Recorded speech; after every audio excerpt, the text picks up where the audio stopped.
He stole their hearts, then their money. That's what multiple women from different states, including Ohio, told police about the very same man. Good evening to everybody. Thanks for joining us tonight. 6, I'm Carrie Charles. I'm Colleen Marshall. NBC4 Investigates spoke with a woman right here in Central Ohio who found out she was not the only one to fall for this alleged romance scammer, and you have found out so much information about how widespread this was. Yeah, the rabbit hole just keeps getting deeper, and imagine being in this woman's shoes, finding this out.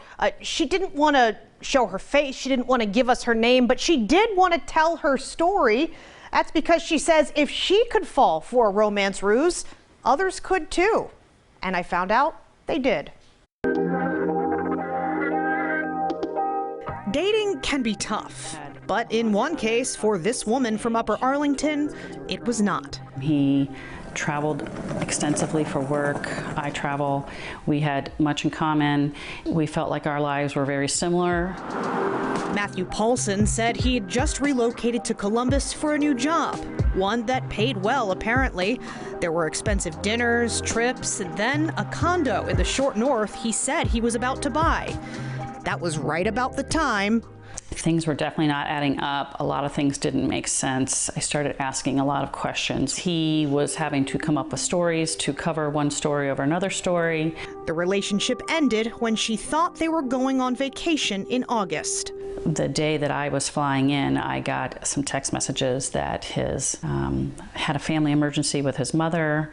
He was going to have to jump on a plane and go back to Chicago. Those texts came the day after he'd left Columbus with her luggage, laptop, and jewelry. That was the last she'd hear from him. I have not gotten my stuff back. But it wasn't the last she'd hear about him. I have learned that he's been doing this for 20-some years. Once she learned his real name, Matthew Person, the floodgates opened to a wealth of information, including a hefty collection of mugshots and ex-girlfriends. I spoke with two other women with similar stories, including Bridget Anderson. And he has this saying, which is so cheesy, and I think I might have, like, you're my last first kiss. And he uses that with everybody. The Chicago area teacher dated Person in 2018 and was happy to go public. She told me Person convinced her to sell her house and buy a new one with him. Unbeknownst to me, when my house was closing, he called the title company and tried to have the money transferred into my new bank account, which was his bank account. And we're talking almost $700,000.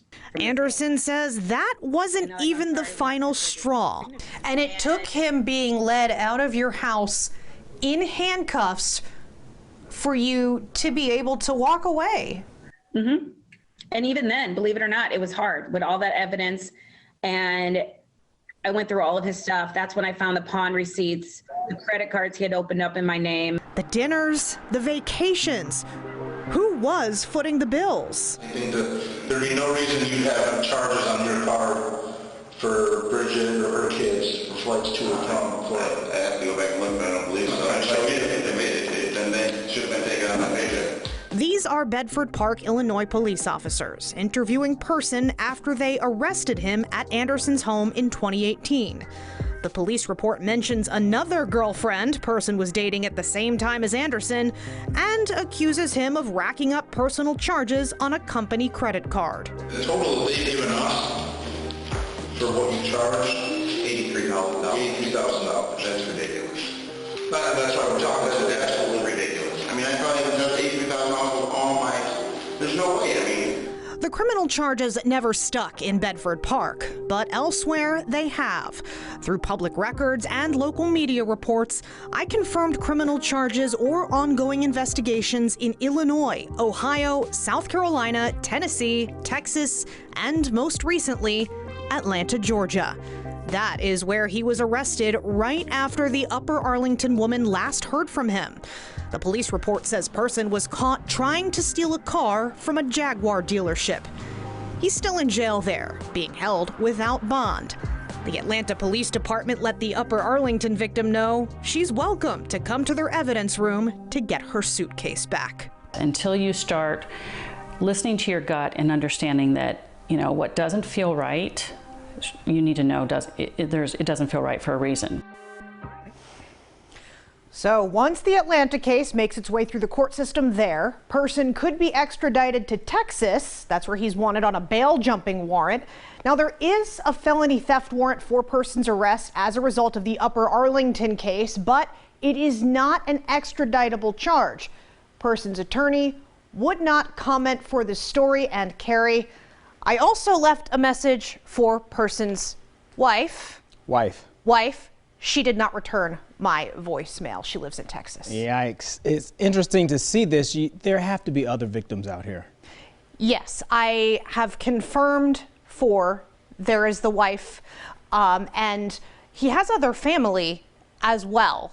The victims I spoke with did reference members of his family, and just yesterday I obtained a letter sent to a DA in Texas. It was signed by 5 people who identified themselves as person's siblings. They said person has a track record of cajoling the finances of several women. That is their words that they used. Said that it was a recurring theme throughout Matt's life, and they asked the DA to prosecute person to the full extent of Texas law out of concern that he is a threat to others unless he is stopped. Well, I'll tell you what, if you hear about any more victims, you get any more, let us know so we can update viewers for sure. Absolutely. Always more to the story.